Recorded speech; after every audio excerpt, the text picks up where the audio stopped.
Hari ini saya ingin menjawab beberapa pertanyaan yang ditanyakan melalui YouTube kita di kolom komentar. Jadi saya bacakan beberapa pertanyaan.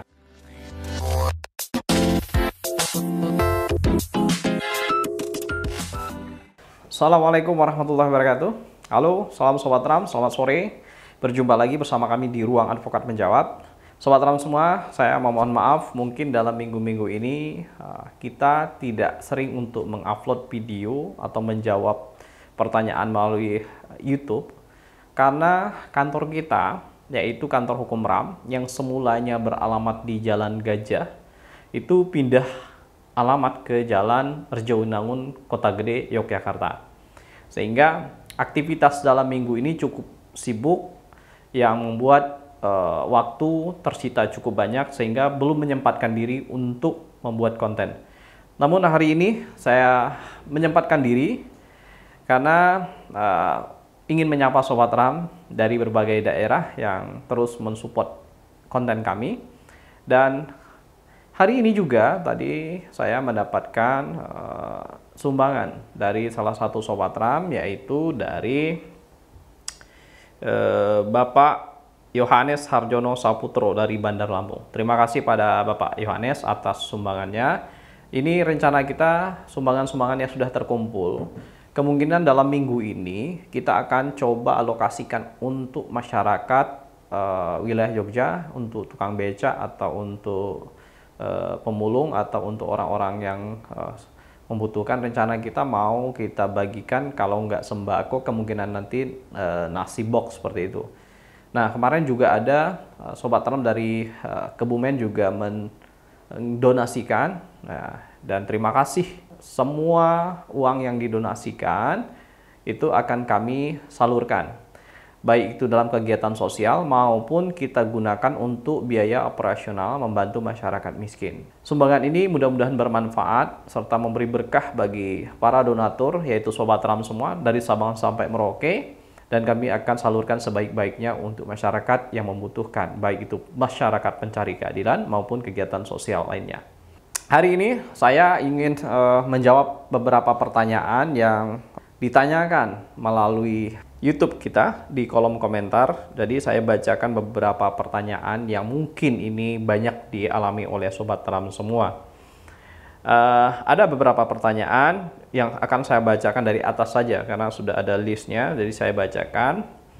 Yaitu yang pertama dari Assalamualaikum warahmatullahi wabarakatuh. Pak, saya sudah pisah sama suami selama 3 tahun. Apakah saya sudah bisa urus surat cerai? Nah, ini pertanyaan secara hukum boleh saja, karena alasan ini salah satunya sudah masuk yang disebutkan dalam Undang-Undang Perkawinan, yaitu sudah pisah secara berturut-turut selama 2 tahun. Konteksnya ini sudah memenuhi alasan untuk mengajukan gugatan. Tinggal nanti prosesnya adalah pembuktian. Nah, untuk pembuktian itu nanti harus ada saksi minimal 2 orang yang mengetahui permasalahan ini. Itu wajib harus dihadirkan pada saat proses persidangan. Nah, nanti ada jadwalnya sendiri. Kemudian ada lagi pertanyaan berikutnya. Bagaimana jika suami tidak menafkahi lahir batin selama hampir setahun? Apakah juga bisa mengajukan cerai? Kalau ini bisa saja, kalau memang tidak memberikan nafkah dan terjadinya perselisihan dan pertengkaran, maka itu bisa menjadi alasan untuk pengajuan gugatan. Alasan tidak memberi nafkah itu muncul suatu pertikaian atau pertengkaran. Nah, itulah yang akan menjadi dasarnya nanti. Nah, tapi perlu diingat juga, tetap pembuktian atau saksi itu harus dibutuhkan. Di dalam pertanyaan di sini yang sampaikan, Assalamualaikum Pak, mau tanya, suami saya mengajukan permohonan cerai kemarin sudah pembuktian, tapi saksi dari pihak suami ditolak. Minggu depan sidang pembuktian lagi dan kedua belah pihak harus bawa saksi. Seandainya suami tidak bawa saksi waktu sidang pembuktian, apakah permohonan suami bisa ditolak hakim? Sebelumnya terima kasih banyak. Nah, kalau saat persidangan saksi yang dihadirkan tidak sesuai dengan hukum acara, misalkan anak di bawah umur, kemudian juga ada gangguan jiwa atau apapun itu sehingga tidak diterima oleh hakim, pada sidang selanjutnya hakim meminta saksi tambahan atau apa, sebenarnya hakim juga nggak boleh menginstruksikan seperti itu ya. Nah, tapi kalau seandainya sudah diberikan kesempatan, kemudian saksi tidak dibawa, ya secara hukum kemungkinan besar gugatan bisa ditolak. Sehingga ini menjadi pelajaran bagi siapapun kalau ingin maju ke pengadilan itu, untuk pembuktian itu harus disiapkan sebelum proses pengajuan. Jangan sampai proses pembuktian nanti tidak ada saksi. Ini yang akan menjadi masalah seperti ini nanti. Kemudian pertanyaan yang ditanyakan lagi adalah mengenai adopsi anak. Permisi Kak, mau tanya kira-kira ada biaya administrasi di kisaran berapa ya untuk si anak biar bisa diadopsi dan secara resmi tercantum di dalam KK. Terima kasih. Untuk adopsi anak itu secara hukum di Kementerian Sosial atau di Dinas Sosial itu tidak ada biaya.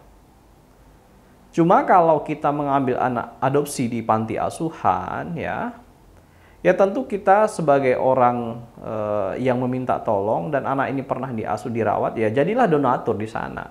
Berikanlah sumbangan sukarela untuk rasa terima kasih setelah merawat anak-anak ini. Kemudian sumbangan itu tidak juga harus dipatok berapa-berapa. Yang penting sesuai dengan kemampuan dan keikhlasan. Jadi untuk adopsi anak itu sebenarnya tidak ada biaya karena semua biaya itu ditanggung oleh negara, dalam artian ya biaya-biaya untuk petugas yang melakukan survei, nah itu sudah ada biayanya atau anggarannya dari negara.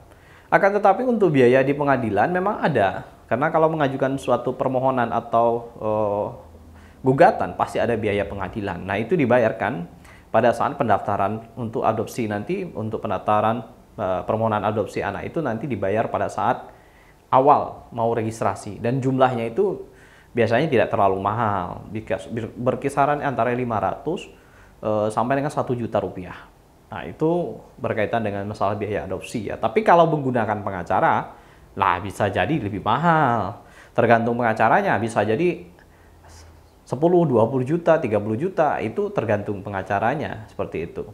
Karena untuk memproses adopsi itu yang agak susah itu adalah mendapatkan rekomendasi dari dinas sosial untuk orang yang berada di wilayah provinsi, kabupaten, kota itu, dan untuk orang yang beda negara itu kan harus mendapatkan rekomendasi dari Kementerian Sosial. Nah ini akan lama.